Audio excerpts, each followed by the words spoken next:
morning, good morning, good morning. And if you're just tuning in, you are at 93.1 FM WTJX, your NPR station in the Virgin Islands.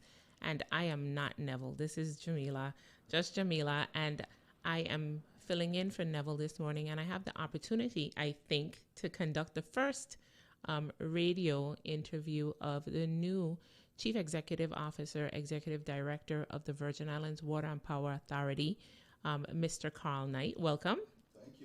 Thank you. And yes, Mr. it is the Knight, first radio interview. It is good.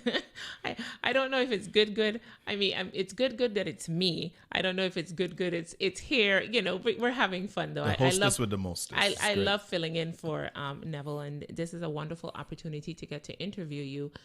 It just seemed like on Friday you were still the chief of staff for Government House. I had a conversation with you on matters that were legislatively and executive branch related. And then on Monday, you're wearing a new hat. You didn't give yourself time to breathe. How is the transition going? The transition is going well. So, I mean, I was the chief of staff for the governor of the Virgin Islands up until Sunday night, and still doing chief of staff stuff up to Sunday afternoon. Mm-hmm. And then the next morning, totally had to flip that switch and turn on a new gear. But the transition is going well because I prepared for that. And, we had been at Government House involved very closely, working hand in glove with WAPA over the last few months as we had the state of emergency. So we've been having at one point daily conversations with WAPA. I'd been monitoring those very closely. At one point I was leading and I stepped back. I was monitoring. And certainly we had a good, robust exchange of information over the past few months. So when it came time to flip that switch, I was able to kind of pick up, I hit the ground running because I knew exactly what the situation was and we could move on from there. So it is a little bit of a change. I had to meet my new team and meet the new employees. That is a little bit of a change. I almost forgot to say goodbye to my old employees. So I had to... up to yesterday, I said goodbye to the cabinet and some of the folks I've worked really closely with over the years. And now I'm 100% all in. Okay. So let me just dive right in. WTJX reported, and when the announcement was made that you had been selected for the Chief Executive Officer, they posted the story on their Facebook page, and their page was inundated with comments as to be expected. However, there was a reoccurring theme or a reoccurring criticism. And let me just ask you about it point blank. One of the concerns raised was you served and you worked at WAPA before. You worked at WAPA before and you were on the board and you voted for VTOL, and that made your appointment null and your ability to lead that agency because of your vote on VTOL null and void. Can you tell me whether or not any of those assertions were true, and how do you respond to that sort of criticism? Yeah, I mean, so those assertions are misguided. People can have whatever opinions they want to have. I could tackle it from two different perspectives. One, everybody needs to know that at the time I served on the board, I was one of 9 board members. And I was not the chair of the board, so I wasn't even the lead amongst the 9. I was 1 vote out of 9. I was there when we made the decision to engage with VTOL. I was not there. I wasn't around long enough to see the project actually get off the ground. And I wasn't there for a lot of the more contentious costs issues that came up after the fact. For most of those, I had already vacated the board at that time as well. So I wasn't there for a lot of the change order discussions and negotiations, and I really can't speak to what happened as far as the costing of the project. I do know the project is misunderstood because it was always understood that there was further work that needed to be done. It was always understood that the initial cost was not the final cost, and that was something that we as board members knew up front. I also want to say, for people that look at VTOL as the big bad boogeyman, that project is critical to WAPA to this day. Whatever the cost overruns are, the project has already paid for those probably in the first 2 years. All of the savings and fuel expenses probably paid for any cost overruns that the project incurred. We are relying on propane right now. The reason why VTOL became necessary is because we were burning pretty expensive fuel that at the time had went up to like $150 a barrel. And you got a big reduction in fuel expenses that LEAC came down as a result of the propane project. Right now, we are fighting tooth and nail to get all of our units running on propane because it costs us so much cheaper. It's about $250,000 a day if I'm running on propane. If I'm running on diesel, it's about $900,000 a day that we expend in fuel expenses. So it's in our best interest to get everything on propane, and we can only do that because of the VTOL project. And VTOL, for better or for worse, they built everything. They absorbed all the cost overruns. They put all the upfront costs and didn't charge WAPA a dime until the project was fully operational and fully commissioned. At that point, they said, okay, now the bill is due. And that's when the problem started with WAPA being able to pay and afford what they had asked VTOL to build for them. So I think the project has been misunderstood, but propane and our conversion to propane was an essential move that we had to make at the time, and it's actually what is going to help when we get those Wadzilla's in St. Thomas online. That's also what's going to help reduce our costs. Okay, so let me, if I understand you correctly, then you're saying you were there when the initial vote to engage occurred, but you weren't present for the votes on the change orders that and the cost overruns, etc. Yeah, most of the change orders, there was a couple that came through. Some obvious ones. We ran into some issues drilling down into the rocks in St. Thomas. We had to make some modifications to the dock. Most of what came afterwards, I wasn't around for. Okay. So let me follow up. Your initial stint at the Virgin Islands Water and Power Authority, though. Yes. People need to understand this. They had what was called the Alva McFarlane Scholarship. That's correct. You were a recipient of that. Correct? Yes, yeah, and that's correct. You had to return and work within the plant. That's correct. So let's talk about that for a minute, because a lot of people, they see where you are, but they don't know how you got to where you are. You didn't just start out in a leadership position. You graduated from what high school? You graduated from Central Good High Hope. School. Oh, there was another high school at the time. Okay. there was Good Hope. So you graduated from Central High School. That's correct. And you received the scholarship. What school did you go to? I started off at Hampton University. I finished at Morgan State University. You're a Morganite? I'm a Morganite. I'm a bear. Oh, interesting. And you have your background, your degrees in civil engineering. I have a bachelor's of science in civil engineering. And you came back and you worked. Where did you work specifically in the Water and Power Authority? I worked in the power plant. I spent my first 5 years in the power plant. I did projects for the water department, but I was primarily stationed. The unit started off being called the Special Projects Unit, then it became the engineering department, and I was based in the power plant. Okay. And I think that's important for people to know that you actually worked in the plant. We have somebody, a listener on the line that wants to ask a question. Listener, you can pose your question to Mr. Knight. Hi, good morning. Morning. This is Christy Payne. I'm calling with My Brother's Workshop. How are you?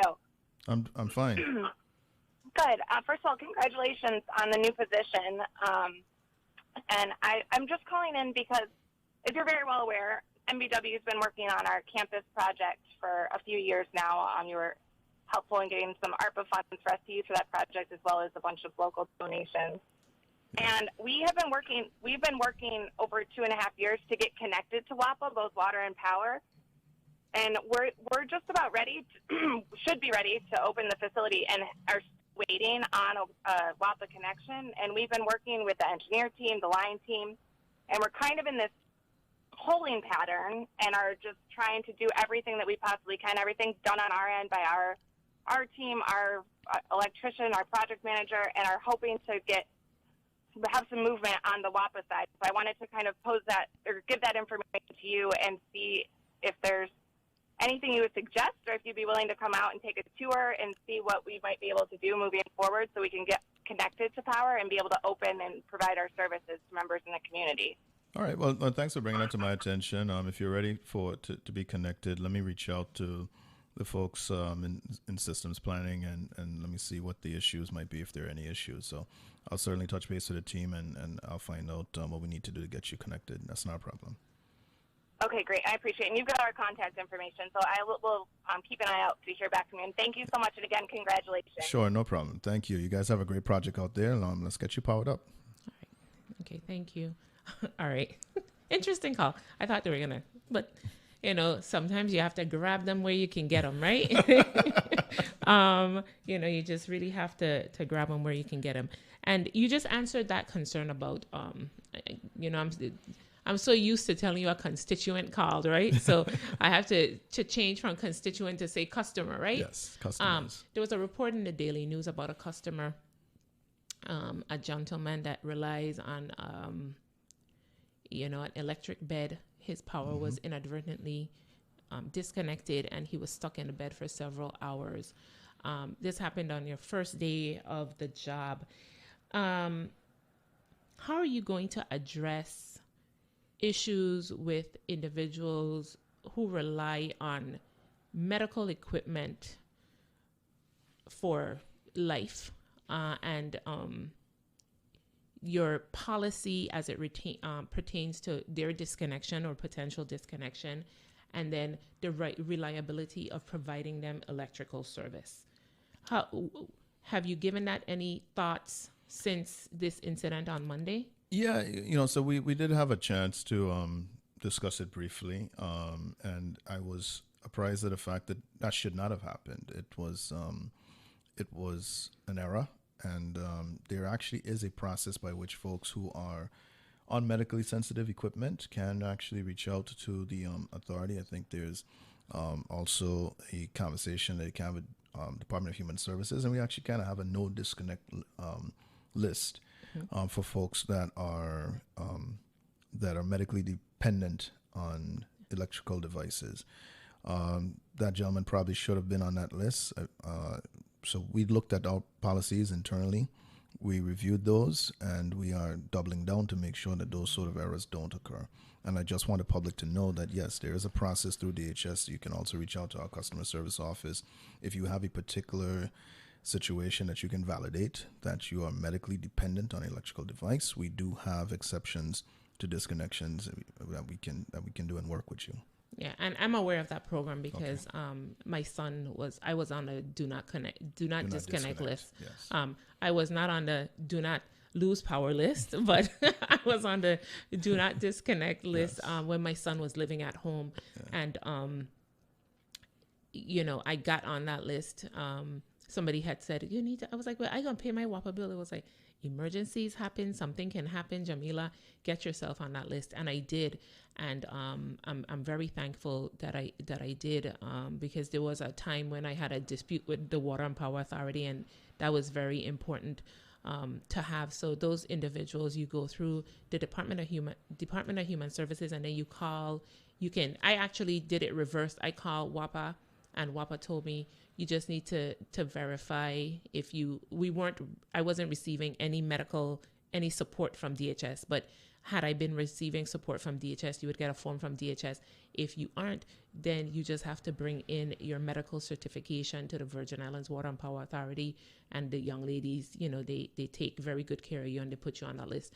And so I can vouch for that list. That list does truly actually exist. Yeah. You don't have a list about when power go, don't save, when you lose, do not turn off power. There's not that list, but there is that list. So I'm glad that you have taken a look at that policy. Let me ask you, you've only been on the job. This would be your third day. This is day 3. This is day 3.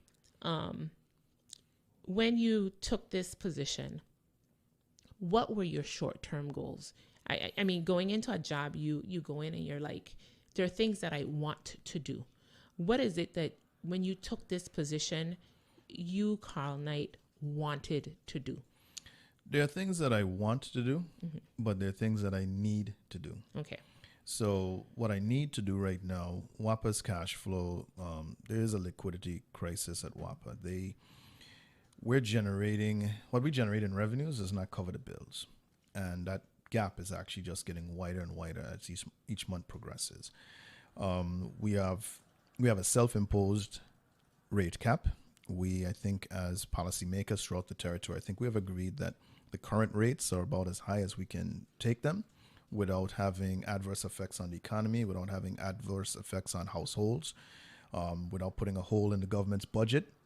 A rate increase at this point would sabotage the economy that has been striving since COVID, we would lose all the progress that we've made. So there is a self-imposed rate cap, but that means that we are not recovering through our rates what we're paying. Inflation has gone up, costs of goods and services have gone up. Everything is more expensive now, and that's also to WAPA. The folks that service WAPA, the goods and supplies and equipment that we purchase, all of those things have gone up. So what we need to do is we need to shrink our expenditures. We need to shrink our expenses. We need to become more efficient on our fuel purchases. We need to make sure that we're looking very closely at our personnel costs and other things, and we need to control spending. We need to reduce spending. We also need to increase our revenues, and that means we need to get our meters working. We need to make sure we're billing accurately. We need to make sure that we are adequately covering costs for things like street lighting.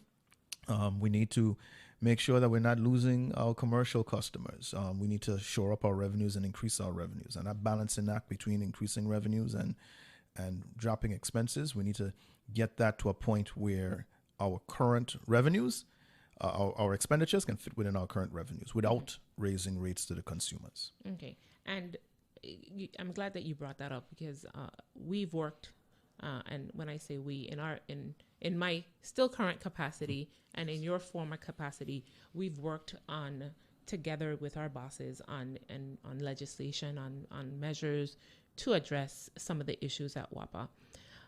Prior to your engagement at WAPA, there should have been an agreement with WAPA to have this turnaround management company come in to assess and to give us a report that delineates, I think it's 6 items in the first 120 days, and then 7 items, or 7 and 6. However, I don't remember the exact how it goes. Have you had, I know this is day 3, but in this capacity, not in your previous capacity, but in your current capacity, have you had any discussions with the turnaround company? Do you know where they are in providing the Water and Power Authority and the government of the Virgin Islands with their findings, so that you can have a better bearing of what needs to be done and areas where you can potentially reduce your expenses? No, I'm looking forward to working with the turnaround management company and getting that assessment. It's going to help me, of course, as you can imagine, coming into the position fairly new. It helps to have an additional set of eyes kind of look at the situation, and of course the information that they provide will be very instructive, and I look forward to those recommendations and reports. WAPA is fairly broke, so the PFA is who contracted with the turnaround management company. I did reach out to them on day 1, trying to figure out how close are we to starting that engagement. It has not begun as yet. I'm waiting to get a definitive response from the PFA as to when they're going to begin, and we can have our introductory meetings. And I do think that's going to be an asset over the next 6 months, which is a critical period for WAPA, to have an additional set of eyes sort of looking at the data that, so we have all the information that we have. The question is, okay, what can we do based on our current situation to keep our heads above water? There's great things that are right around the corner. We are making progress with getting 4 new Wärtsilä generators on. Okay, before we start talking about the generators, let's take this first break, and we'll be back and we'll continue our discussion with the new Chief Executive Director of Water and Power Authority. And we are back. Good morning, good morning, good morning. If you're just tuning in, you're at 93.1 FM, WTJX, your NPR station in the Virgin Islands. Before we continue our discussion, we have a listener on the line. We don't have a listener on the line, so that worked out. And before we start talking about the Wärtsilä units that you need to bring on board, you mentioned revenue and making sure that your expenses align with your revenues. One of the issues with revenues is your billing process. So many of the bills are estimated. What are you going to do with the billing issues? Because people are being overcharged. Some people aren't being charged properly. One of the quickest way, low-hanging fruit, is making sure that the meters are read properly. How are you going to tackle making sure that the bills accurately reflect the customer's usage? So, WAPA made a lot of progress several years back on advanced metering infrastructure that automated the whole process, allowed them to read all the meters remotely. The system would flag any readings that seemed out of whack with prior readings. So all of these, my bill was one thing, all this time, and then suddenly it surges to, 4 and 5 times what it usually is. The computer system would actually flag those sort of accounts, and you'd be able to dispatch a meter serviceman to find out what the issue is, if it's a malfunctioning of the meter or something else going on in the household. After the hurricane, a lot of that progress was apparently lost. So there are a lot of the system is not working at its full capacity. There are some meters that I think it's being read automatically, but there are others that require WAPA to go out and read them manually. WAPA had actually started reducing its meter reading workforce because it was building into this new automated system. They've had to reverse that. And yeah, it is a challenge getting out and reading all of the meters manually. Some of the meters are not functioning. There is a project that we are pursuing with FEMA to replace some of the damage that was done by the hurricanes and replace the meters. I think we're pretty close to getting a fixed cost offer. I imagine that within the next 30 days or so, we would have agreed on a fixed cost offer to fund WAPA to replace some of that advanced metering infrastructure. That will allow us to move back, make some of that progress back, regain some of that progress by installing that smart meters that can be automatically read. And that allows us to more quickly get a sense as to whether that meter is performing the way it should, or if we need to go out there and service the meter. So that's going to go a far way. And then, of course, you can do reconnects and disconnects. So if that customer calls in and says, hey, I shouldn't have been disconnected, you can automatically reconnect them right there at the office. So let me ask you, and I think that for a long time, is it that the hurricane damaged the equipment, or was it that particular program, that advanced metering infrastructure technology that we were using just wasn't compatible? Because it seemed like they were at 90%, every time they testified in front of the legislature. I could see the guy's face in front of me. He testified, we're at 90%, and you never move past that 90% mark. Are we sure? I mean, we may be way down the road on this, but sometimes you have to halt and say, hey, we may be running down the road with this piece of equipment, but this piece of equipment isn't ideal for what we need to do. Have we done an assessment as to whether or not this infrastructure, this technology, this system is viable and can work, or are we throwing good money after bad? So that's a question I'm going to have to find the answers to. It is day 3. Yeah, I understand. And I haven't had a chance to drill down specifically on the advanced metering infrastructure system. Mm-hmm. I do believe, so my outside view of it, I actually believe, and what I've heard since I've come on board on Monday, mm-hmm. I do believe it may have been at 90% early on in its infancy. I think it seems to me what is happening is the meters are failing. They're perhaps not, maybe they're meeting their useful life, I don't know, or maybe they're prematurely malfunctioning. I need to get to the bottom of that. Okay. Somebody's going to give me some answers pretty soon, and then I'll be able to make some decisions as to whether we need to stick with the current system, or if we need to move on to something, start from scratch and build a brand new system. What I do know is that this isn't rocket science. We have utilities all across the country that have advanced metering infrastructure. I mean, everyone has moved in that direction. There are very few meter readers running around trying to read every single meter. That just doesn't happen much anymore. We are going to figure it out because others have figured it out too. Yeah, and we just need to find a technology that works for us. If it's not what we have, we'll find that technology that works. Yeah, and we don't want to throw good money after bad. And I thought that was prudent because, that 90%, it's stuck in your head. And so if it couldn't pass 90%, maybe this wasn't the system for us, and maybe we need to look at another type of system that would work better for the territory. And I'm glad that you're open to having those discussions and getting the answers on that matter. Now, let's talk about all of this rotating power outages. What's happening? And I think our frustration in the territory is that we don't know what's going on. So can you tell us, as succinctly as possible so we could get some questions in. Sure. What's happening with the power and the generation of power in our territory? There are a couple of things that are happening. One, we have equipment that we're relying on that has they haven't been maintained. WAPA has been trying to cut pennies to fit within the current rate structure, and that means that they haven't been able to maintain all of their equipment in the manner that they should. Preventative maintenance is critical with a utility, and when you don't do your preventative maintenance, your equipment fails at inopportune times. We also have been having a challenge, quite frankly, with when we do need to fall back. The units that we have to run are running on diesel, and that we've had a difficult time recently of keeping up the inventory of diesel to a level that can adequately supply those units. So the last couple of weeks, for instance, in the St. Thomas St. John district, the diesel levels have been really low. And when you get to the bottom of the tank, there's rust and other sediment that collects over the years.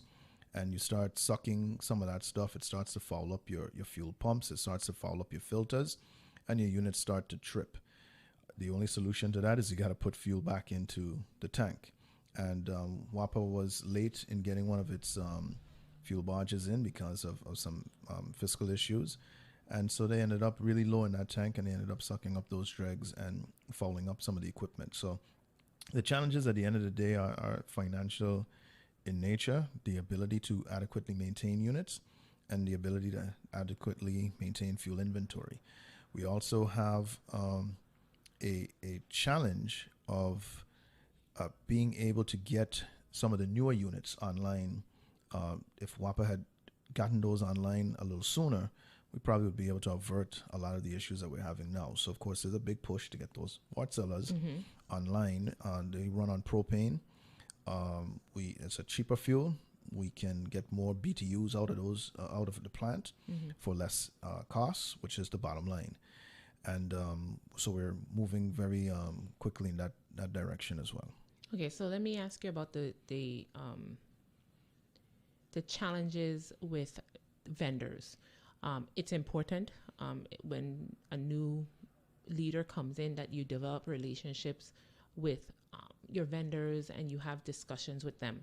I know this is only day 3. However, have you reached out to those individuals that the Virgin Islands Water and Power Authority have maybe long-term agreements with to purchase the propane and other essential supplies that you need, and to tell them so that you can build confidence in your leadership moving forward and what you plan to do with the Water and Power Authority that would make them comfortable in remaining in the relationship and extending maybe some courtesies to the Virgin Islands Water and Power Authority? So in my prior position, those conversations started maybe 2-3 months ago. So I've been able to sit with the leadership at Seven Seas, Agreco, Vital, Wartsila. So I built those relationships prior to taking on the position. Okay. So we've had discussions on what they can do to help WAPA. Now that I'm switching the sides on the table, I can continue those conversations and actually follow through with some of the proposals that we've been discussing over the last few months. Okay, so you have that sort of relationship. Yes. And I think relationships matter. And I think that in business, being of your word matters. And so, whatever agreement the government makes moving forward, we have to try to be of our word because it impacts every single person here in the territory. Now, your Wartsila units, how soon before we can those Wartsila units would be in place? So we're pushing really hard. It's about a 5-month project that started a few weeks ago. Well, restarted. So they had gotten real close to commissioning the units, and then there was a stalemate because of lost time. There was a period of time when Wartsila couldn't work. They wanted to be compensated. There were some change orders that they wanted to be compensated for. all of that we've worked out. Watson is back on the job, feverishly working. We've actually given them an economic incentive. Part of the settlement of some of the financial disputes was to give them an incentive to bring the project in ahead of time. I have a conversation I'm setting up probably for the week is out with Wardzilla to really find out if we can expedite the timeline even further. And I look forward, I believe those conversations will be fruitful because I do think they're in a position to do so. And we just need to cement that arrangement. So although they talked about a five-month project schedule, we think there's an opportunity to bring them in a little sooner. They're moving rather quickly, and we want to have that conversation with them. Okay. You talked about maintenance. Does WAPA have a maintenance division? And when I talk about maintenance division, do you have personnel, in-house personnel that's being trained alongside the members of, Vital, Agreco, Wardzilla? Do we have any local personnel that's being trained on the intricacies of these units? Are we, as part of our agreement, having these manufacturers teach our local personnel how to repair, maintain these units so that we're not held over the barrel in the event that for the unfortunate things that has happened before it should happen again, where we can't make a payment, they withhold, and we don't have anybody on ground that knows how to fix it? Right. So we, to my understanding, the answer to the question is yes. That's certainly been the case with our GE combustion turbines, where they've been the operators and the maintenance crews have been trained on how to maintain and service those for routine and preventative maintenance. Of course, major overhauls, you would probably bring in someone, but for routine and preventative maintenance, yes. We've done the same with the Wardzillas. We probably need to do some additional training on the Wardzillas. Agrecos are a little bit different because they are leased units. We don't own those, so we're not responsible for the maintenance and servicing of those units. That's the convenience of the Agrecos. But for everything else, I'm a strong believer that we need to be able to service and maintain anything that we own. So those units that we own and possess, I'm going to make sure we're investing in the training and have the capacity in-house to do the routine and preventative maintenance on those units. And talking about routine and preventative maintenance, do you have within the Water and Power Authority structure, is there a repair and maintenance division? Is there and who monitors to make sure that the training is being conducted? So we have a director of plant productions, very experienced, a lot of experience. And then, of course, we have our plant managers. And yes, within each plant, there is a maintenance superintendent, there's a maintenance division, and they oversee that training. We work with the manufacturers to provide training. In some cases, we send folks off. In some cases, the manufacturers come down. It's a combination of things. But yes, we do. WAPA, as far as I know, does have a good approach to making sure that the employees understand the equipment that they're working with, and that has been entrenched over many years. Okay. And I think it's important because, power is out. People are saying, this morning I had a conversation with somebody in St. Thomas and power is out. For those who don't know and may not have been under a rock for a couple of days, what's happening currently in the St. Thomas district? And why are they back on rotating power? I thought that was resolved. There's an issue that we're having with the propane system. Okay. That's why that propane terminal is so critical, because now we have had to fall back on some of the legacy units that we've had in St. Thomas, Unit 23, Unit 27, Unit 15. Unit 15 has been giving us some problems. We were just converting Unit 15 to run on propane. I think we may have had to switch it back to diesel, but it's the most inefficient unit we have in the plant. 23 is a large unit. If we don't get to run it at full capacity, it's also fairly inefficient. They call it the gas guzzler. And 23 is so due for maintenance that we continue to have issues anytime we have to run it for a sustained period of time. Unit 27, same thing. It's due for major maintenance. So when we when we can't run on propane and we fall back on the older legacy units that WAPA had before the Wärtsilä project, we end up in a situation where we have a lot of unreliability. Right now, one of those units is down. We're trying to carry St. Thomas and St. John with just 2 generators. And there's just not enough capacity to carry the island fully. So we do have to rotate power until we can get the propane system functioning. So when you say the propane system, is that the 5-month window that you're talking about? Or, I mean, because people, is it that St. Thomas is going to be on rotating power for 5 months? Because you're saying the propane project, but you just said Wärtsilä takes 5 months. So can we clear that up? Yeah, no. It won't take 5 months. Okay. Hopefully it won't even take 5 days. Hopefully it won't take 5 hours, and they can figure it out. There is a acute issue happening right now with the propane terminal. I think they were trying to do the tie-ins with the new Wärtsiläs. There's some things that they were doing over there, and I'll get a proper briefing. But essentially, there's an issue right now with the propane terminal and its ability to supply the Wärtsiläs. They were doing a changeover and a tie-in, and I think there might have been some issues that they encountered. But that's not a prolonged problem. They're troubleshooting it, and they should have that resolved fairly quickly. It's been a couple days, but they're troubleshooting and trying to resolve that situation. Okay, and so if once they, we're going to take a break, and then we'll figure out what's happening in St. Thomas right when we come back.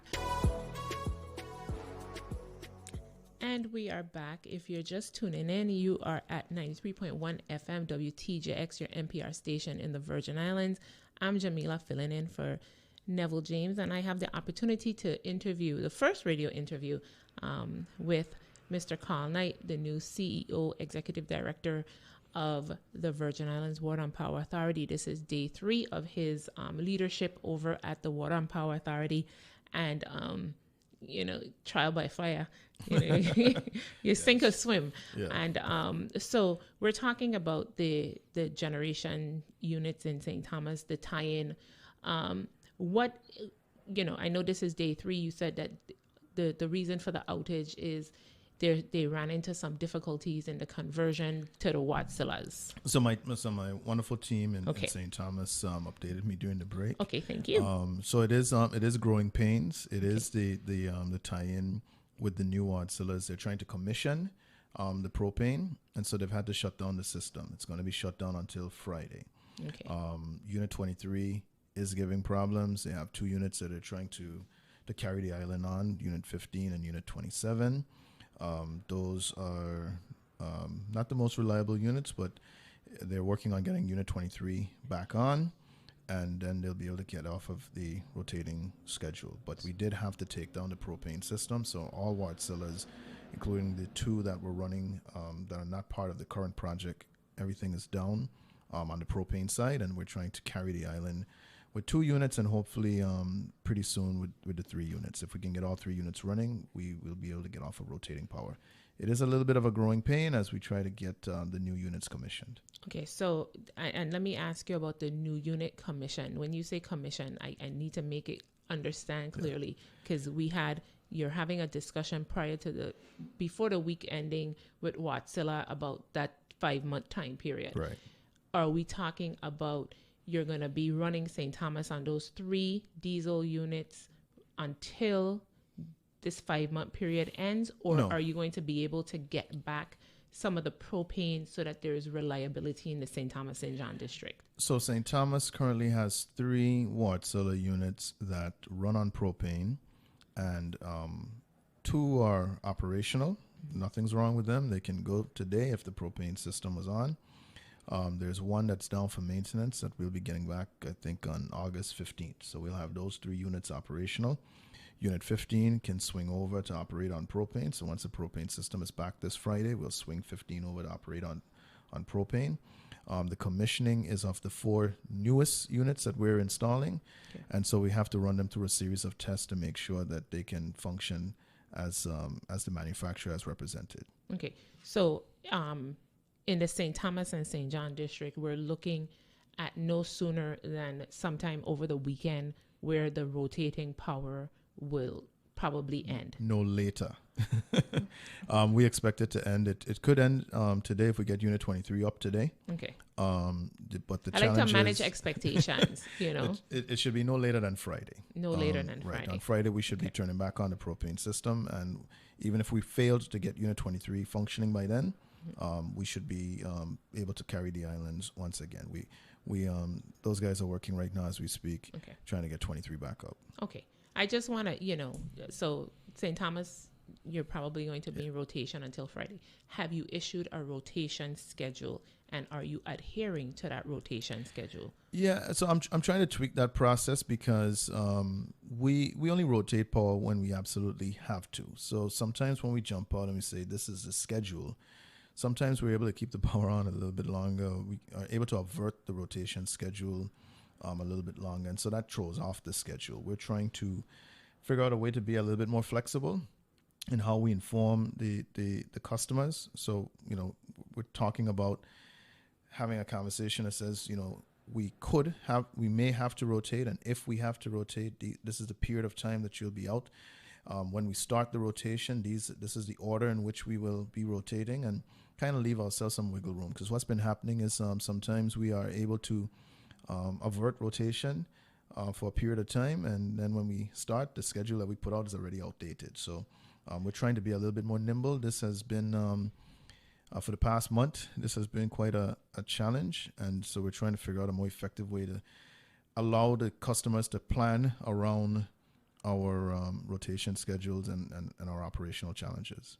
Yeah, and I mean, and I hear you on being able to avert, but sometimes trying to keep it on longer and then not having the schedule, and it creates additional anxiety for the public. And I think that if we relay the information to the public, again, word matters. Your word is your bond.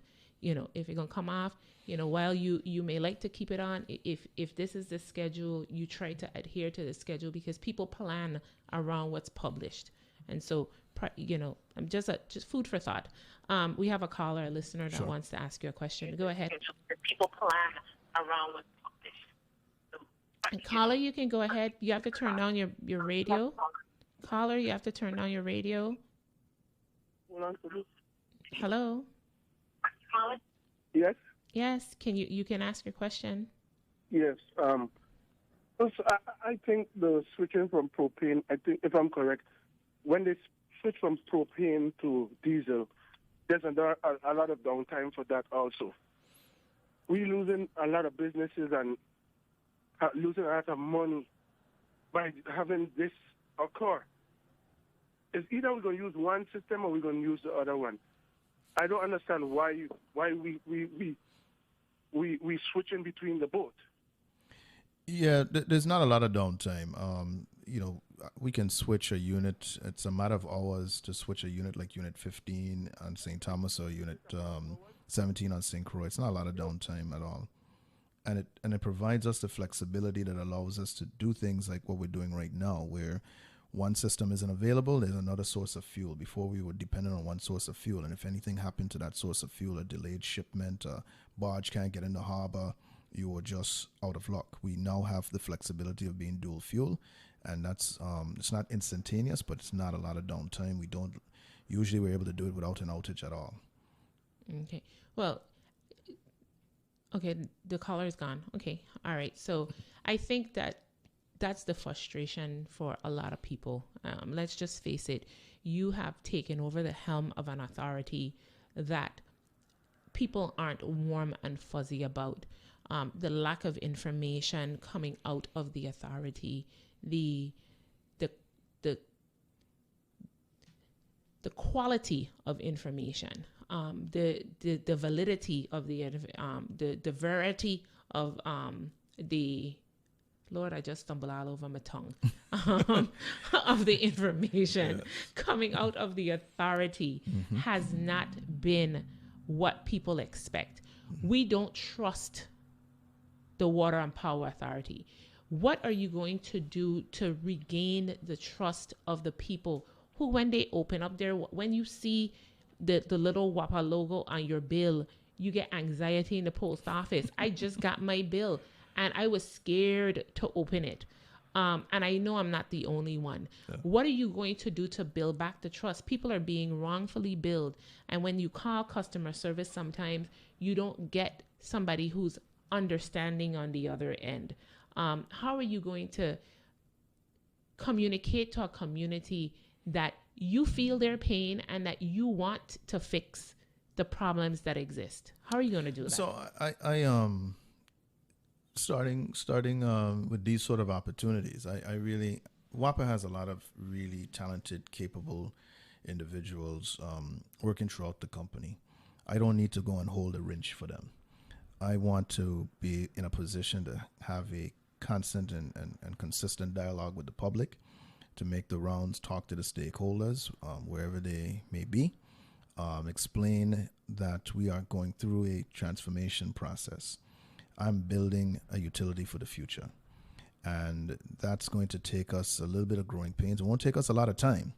I feel we're going to start to make great strides very, very quickly, but there are growing pains, right? So there's a little bit of pain like what we're going through right now. In order for me to get new units online, I have to take down a system, and that creates some problems, right? Some operational challenges. But we've recently, prior to me coming on board, within the last 2 months, they started to beef up the communications team. So I'm inheriting a stronger communications team than existed, a few months ago. I look forward to sitting with them and talking about our outreach strategy and how we get the word out to the community, be a little bit more transparent, make sure that we're not, pridefully, we want to, perhaps save the public from understanding some of the challenges that we're having. But I think this is a community effort. I cannot turn around the Water and Power Authority by myself. It is our Water and Power Authority. It's owned by the people of the Virgin Islands.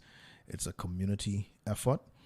Those of us that are on the authority's payroll have a particular obligation as to what we're supposed to do, but we need the support of the entire community. We need a little bit of patience and understanding, but we also need some of the technical acumen. It's a community effort, and in order to engage the community in that effort, I plan to have that frequent conversation. I plan to keep the public updated and make sure that you understand every step that we take. If we have a setback, I'll let you know we're having a setback. If we moving forward, I'll let you know we're moving forward. I hope to be able to tell you we're moving forward a lot more than we setting back. Okay, fair enough. And I think that's important because people need to know. And I think if people know, okay, we're going to do rotating power for 5 days, and after the 5 days, you should be straight because we're on a new unit, tell them that. Right. But when the absence of information frustrates people, and while we're talking about the electrical side, I'm a West girl, true and true, born and bred. And I would not be able to go walk the streets of Frederickstead without asking about the water situation. Well, everybody is now focusing because power goes out. Where are we with the water lines? Where are we with making sure that our residents, especially on the western end of the island, aren't experiencing brown water? Where are you with that? Have you, I know it's day 3. However, I'm from Frederickstead. I have to ask about the water. Where are you with the water situation, and how are we going to address that? So, the long-term situation, the long-term solution is to replace the pipes. The good news is that we have the fixed cost offer for the replacement of our aging and rusty pipes. Again, there's going to be some growing pains. I mean, a lot of digging up as we dig up the old pipes to put on the new pipes, right? But ultimately changing from the rusting iron pipes over to the new C900 PVC pipes is going to clean up that water situation. In the meantime, WAPA has adjusted the water chemistry to try to those liners and stuff that sort of got eroded when we changed over from desal to RO. We've adjusted the water chemistry to compensate for that. And so you should be seeing a better product coming out of the line. It continue to do the flushing and the things they've done before. But my mission is not to triage. My mission is to get those rusty pipes out of the ground and replace them with brand new pipes. And I think we have the funding coming online. And some of those projects are part of the ODR bundling. Some of those will be independent one-off projects that are not part of the big bundle. And little by little, we'll start to replace that aging infrastructure, and that will improve the quality of water going into the extremes of the system like Frederickstead. Okay. And I know that on day 3, you've probably just been faced with the electrical issues, but I think it's important that we talk about the water issues as well. Schools are slated to open on Monday. Does the Water and Power Authority have a plan in place? Have you spoken to your team? I know you said we should be out of this rotation by Friday in the St. Thomas, St. John district. Have you had communications with the Department of Education so that we can make sure that our students are able to enter classrooms that are, lit? Yeah, we don't anticipate having that problem. We're going to be ready to go for schools. I mean, I can never predict the future. We are dealing with some fickle equipment that are desperately asking to be taken down and overhauled, right? So I can't guarantee that there won't be sporadic outages. What I can say is that the issues that are requiring us to have to rotate the power at this point should be resolved before the weekend starts. And so we should be ready to go come Monday morning. All right. And let me ask you, because the time is about to end. But the next time you appear on NPR, or you visit me elsewhere to have a discussion with me, what would you have wanted to accomplish and checked off at the Water and Power Authority? That's a wonderful question. So one of the things that we're working on feverishly along with the Wardzillas, we don't talk a lot about, is the battery energy system that goes along with the Wardzillas. I'm hoping that in very short order, we'll have battery backup in the power plant in St. Thomas so that we won't have to rotate power when we have equipment failure, that we'll be able to buy ourselves a few hours to get that equipment back online, which I think is going to make a big difference in reducing the disruptions. We should be getting the Wardzillas on an expedited timeline. We should be the solar projects on the island of St. Croix. I'm hoping to be able to say that we have an interconnection agreement and we've pulled the switch and we're now getting juice from those solar farms onto the grid at a much lower cost than we currently produce it at Richmond. I am hoping to be able to say that we've negotiated now that we're out from under VTOL and we don't have an exclusivity on the purchase of propane from VTOL, that we've gone to the market and been able to negotiate better pricing. I want to be able to say that we've done the same for diesel. So those are my quick wins I'm trying to get in the next couple of months. All right. I want to thank you for coming here and having this discussion. And thank you for allowing me, because, Neville wasn't here. You could have canceled. Thank you for allowing me to fill in and interview you. This has been Jamila Russell filling in for Neville James on Analyze This 93.1 FM. Until next time, bye-bye.